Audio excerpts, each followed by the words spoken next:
tell you something about U.S. athletes that compete under a different country's flag. This happens all the time because they're not good enough to compete under the American flag. They don't make the team, so they go to another country. I want you to know that you're a traitor, okay? And that I pray that you get injured. And then you find out how great the U.S. healthcare system really is. I'm only half joking. I understand why U.S. athletes, go to other countries. It's a great opportunity, but I just think I don't know, it's not, I'm always like, they're Americans.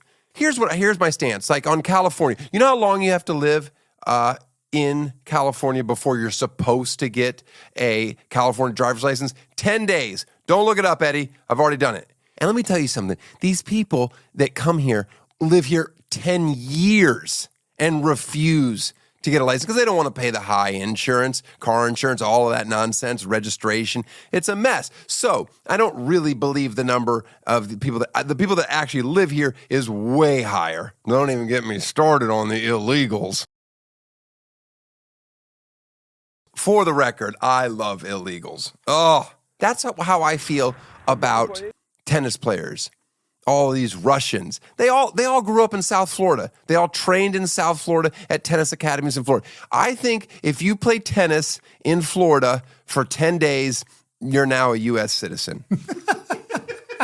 This is where I'm just tired of all these other countries getting credit for these great athletes that only became great athletes because they trained in America. I think it's a decent point. I think I can actually get some of my red state Republican fans to get behind me on this. In 2028, the Olympics are here in LA. I'm kind of excited to see what happens. Our freeway burnt down last week, so I can only imagine how flawless building these Olympic villages is going to go. I also want to compete. In 2028, I'll be 53. I want to compete in surfing. Now, I'm certainly not a professional surfer, but there's got to be some, Jamaican bobsled type scenario where there's a country that would let me compete. And I don't know what the qualifying is to get into surfing in the Olympics, but this is what I need to happen. So, I was born in Germany, Macintosh, shortened to Tosh. I was originally, I think my family was in Ireland at some point. I think they changed the name and fled the country. I don't know what they did. Probably something awful. Doesn't matter. Find a country. Some landlocked hellhole ceremony is the small countries that have like two people or one person competing. It's great. It's always in some event that nobody gives a shit about. By the way, the Olympics, the Summer Games should have two events. It should just have running and jumping. The end.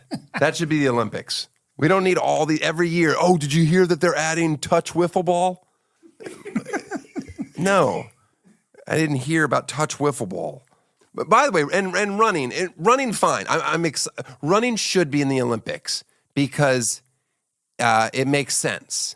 But running in general is the dumbest thing on the planet. I honestly can't think of anything worse.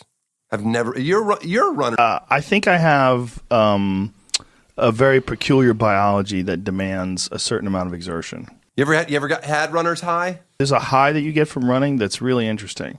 And it's very popular for people to talk about runner's high, but it's a real thing. There's some connection between natural euphoria-inducing brain chemicals and ones from plants.